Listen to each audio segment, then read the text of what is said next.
ఆనాటి తెలంగాణ రాష్ట్ర ఏర్పాటు ఉద్యమాన్ని తలపింపజేసే విధంగా తెలంగాణ రాష్ట్ర ఏర్పాటు ఉద్యమ నేత ప్రస్తుత బీఆర్ఎస్ పార్టీ అధ్యక్షులు కేసీఆర్ గారు మరి నిన్నటి బహిరంగ సభ సమావేశం ఏదైతుందో మనందరం గమనించమని చెప్పంటున్నాను.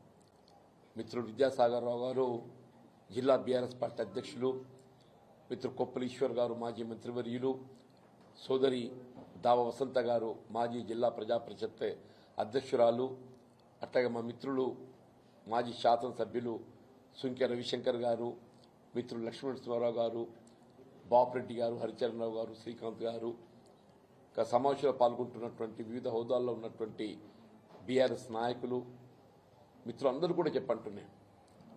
అంటే వాస్తవంగా నిన్నటి కేసీఆర్ గారి యొక్క సభ ఇలా మరొక్కసారి కేసీఆర్ ఆనాటి తెలంగాణ రాష్ట్ర ఏర్పాటు ఉద్యమాన్ని తలపింపజేసిందని చెప్పంటున్నాం.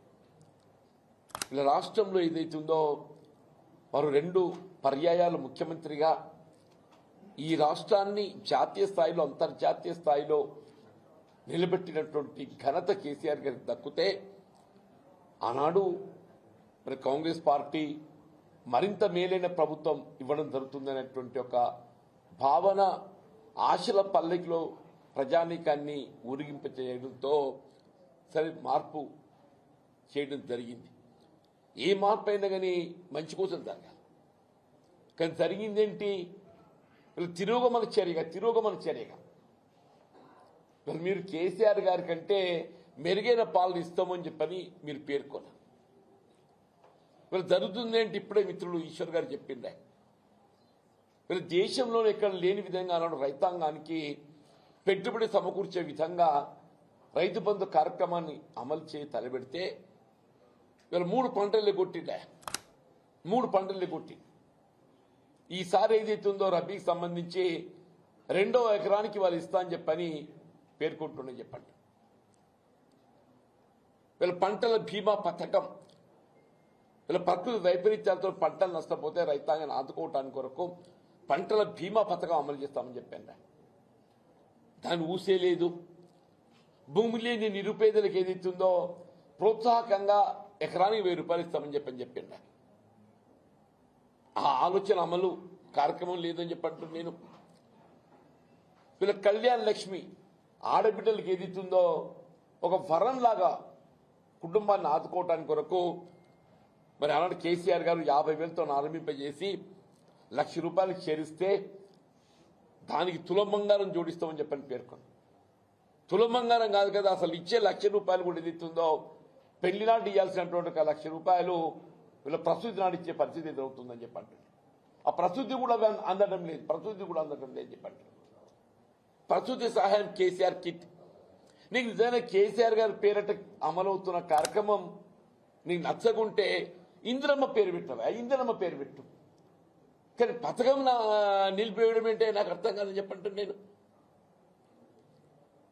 వీళ్ళ గురుకుల ఆశ్రమ పాఠశాలలు వీళ్ళ అల్పసంఖ్యాక వర్గాలకు కానీ బలహీన వర్గాలకు కానీ ఎస్సీ ఎస్టీలకు కానీ వీళ్ళ కేసీఆర్ గారు ఏదైతుందో విద్య యొక్క ప్రాధాన్యత గుర్తించి అందరికీ ఉచితంగా విద్యా బోధన సౌకర్యాలు కల్పింప చేయాలని చెప్పని వీళ్ళ గురుకుల ఆశ్రమ పాఠశాలలు ఏర్పాటు చేస్తే వాటిని నిర్వీర్యం చేసే విధంగా మీరు మౌలిక సదుపాయాల కల్పన లేదు, శాశ్వత భవనాల సదుపాయం కల్పన లేదు, ఫీజు రీయింబర్స్మెంట్ అని చెప్పి అంటున్నాను. 10,000 కోట్లు ఇలా పెండింగ్ బకాయిలు. వీళ్ళ కేంద్ర ప్రభుత్వం విడుదల చేసినటువంటి 276 కోట్లు దాన్ని వినియోగించుకోలేక 25% నిధులు జోడించలేక రాష్ట్ర ప్రభుత్వం మరి మిత్రులు లక్ష్మణ్ కుమార్ గారు ఆయన శాఖ మరి ఏ విధంగా నిర్వహిస్తున్నా ఏంటో ఆయనకే తెలియాలని చెప్పి అంటున్నాను. బెస్ట్ అవైలబుల్ స్కూల్స్ నిరుపేద వర్గాలకు ఏదైతుందో దళిత సమాజం నిరుపేద వర్గాలకు బెస్ట్ అవైలబుల్ స్కూల్స్ అని చెప్పి అంటున్నాను. అడ్మిషన్ చేరిక లేకుండా పోతుందని చెప్పి అంటున్నాను. ఏ ఒక్క కార్యక్రమం కూడా ఇవాళ మేము ఏదైతుందో ప్రజలు కోరుతున్నాయి మార్పు. ఇవాళ మేము కోరే మార్పు కాదు ఇది. ప్రజలు ఏదైతుందో ఈ రేవంత్ రెడ్డి పాలన పోవాలి, కేసీఆర్ గారి పాలన రావాలని ప్రజల్లో నానుడు వచ్చింది. మీరు పాలన మార్పు కావాలని చెప్పి కోరుతున్నారని చెప్పిన తప్ప రేవంత్ రెడ్డి గారి కీడు కోరలే. రేవంత్ రెడ్డి గారి కీడు కోరలే. కేసీఆర్ గారి నోటంటే గాని మా నాయకులు ఎవరి నోటంటే గాని భౌతికంగా రేవంత్ రెడ్డి కీడు కోరలే. ఇదే ముఖ్యమంత్రి నువ్వు. నీ పాలన అంతా మెరుగుకుంటే మరోసారి అధికారికి వస్తా అని చెప్పి చెప్పుకుంటున్నాం. కేసీఆర్ గారి ఏదితో ఒక ఉద్యమ నేత తెలంగాణ రాష్ట్రాన్ని సాధించిండయా. తెలంగాణ రాష్ట్రాన్ని నువ్వు ముఖ్యమంత్రి అయ్యే అవకాశం లభించిందంటే అది కేసీఆర్ గారి పుణ్యం అని చెప్పంటున్నాను నేను. అన్నాడు వారు ఉద్యమించకున్నట్టు తెలంగాణ రాష్ట్రం ఏర్పడేదా నువ్వు ముఖ్యమంత్రి అయ్యేటోడివే నువ్వు. ఇదేనానే ఊరి తీస్తావే ఊరి. నిజంగా కూడా చెప్పంటున్నా ఒక పాలక పక్షంగా ప్రభుత్వం ఏదైతుందో ప్రజాస్వామ్యయుతంగా ప్రతిపక్షాలు బలంగా ఉండాలని కోరుకోవాలి. అటువంటిది ఏదైతుందో వాస్తవాలు మాట్లాడుతుంటే దాన్ని భిన్నంగా విమర్శనాత్మకంగా నువ్వు మేడిగడ్డ సందర్శించినవా. నేను కేసీఆర్ గారు ఏదైతుందో జగిత్యాల పర్యటన సందర్భంగా ప్రజా ఆశీర్వాద సభ అంత గొప్పగా జరుగుతుంటే నువ్వు జీర్ణించుకోలేక ఏదో నిద్ర లేచినట్టు నటించటం.